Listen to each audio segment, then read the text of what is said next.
ഇടുക്കി മുള്ളരിങ്ങാട് കാട്ടാന ആക്രമണത്തിൽ മരിച്ച അമർ ഇലാഹി നേരിട്ടത് ക്രൂരമായ ആക്രമണം എന്ന് പറയുന്നത് അമർ ഇലാഹിയുടെ കൂടെ ആ സമയത്തുണ്ടായിരുന്ന ആളാണ്. കാട്ടാന വന്നതിന് പിന്നാലെ കാട്ടിലേക്ക് ഓടി ഒളിച്ചു എന്നാണ് അമർ ഇലാഹിക്ക് ഒപ്പം ഉണ്ടായിരുന്ന മൻസൂർ പറയുന്നത്. ആ പ്രതികരണത്തിലേക്ക് ആദ്യം. ഓടി അത് കുറച്ചപ്പുറം കുറ്റിക്കാടുണ്ടായിരുന്നു. അപ്പോൾ അവനെ ഞാനിങ്ങനെ പരത്തി നടക്കുവാണ്. ഒരു കുറ്റിക്കാട്ട് അവിടെ ഇങ്ങനെ ഒളിച്ച് മറ്റേ അവനെ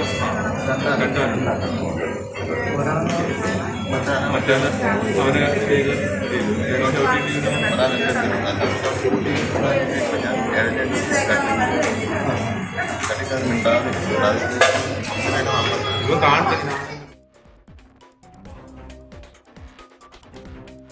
വിഷ്ണു സുരേഷിന്റെ വാർത്തയുടെ വിശദാംശങ്ങളുമായി കൊച്ചിയിൽ നിന്ന്. വിഷ്ണു, ഈ മൻസൂർ എന്ത് കാര്യങ്ങളാണ് പറയുന്നത്?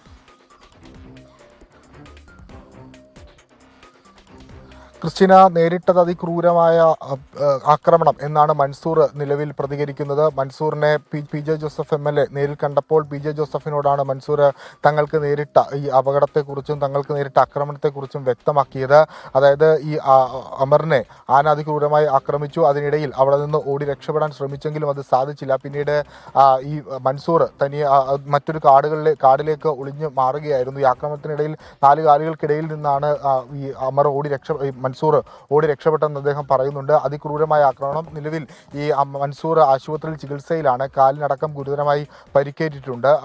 ഇപ്പോഴും ചികിത്സ തുടരുകയാണ്. നേരിൽ കണ്ടതിൻ്റെ നടുക്കം ഇപ്പോഴും മൻസൂറിന് വിട്ടുമാറിയിട്ടില്ല. ഇന്നലെ രാത്രിയോടുകൂടിയാണ് പി ജെ ജോസഫ് മൻസൂറിനെ നേരിട്ട് ആശുപത്രിയിൽ ചെന്ന് കണ്ടത്. ആ ഘട്ടത്തിലാണ് തങ്ങൾക്ക് നേരിട്ട ഈ അനുഭവത്തെക്കുറിച്ച് ഈ മൻസൂർ പറഞ്ഞത്. അതിൽ അമറായി 22കാരൻ നേരിട്ടത് അതിക്രൂരമായ ആക്രമണം എന്ന് നേരിൽ കണ്ട ആൾ തന്നെയാണ് നിലവിൽ വിവരിച്ചിരിക്കുന്നത്. അത്രയും ഭയാനകമായൊരു സംഭവമായിരുന്നു. മൻസൂറിനെ ഒരുപക്ഷെ ഇന്ന് വൈകിട്ടോടുകൂടി ഡിസ്ചാർജ് ചെയ്യാനുള്ള സാധ്യതയുണ്ട്.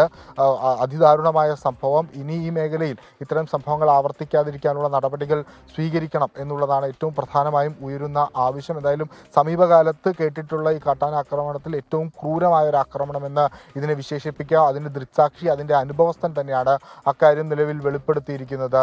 ക്രിസ്റ്റീന. ശരി, വിഷ്ണു സുരേഷാണ് വിശദാംശങ്ങളുമായി കൊച്ചിയിൽ നിന്ന്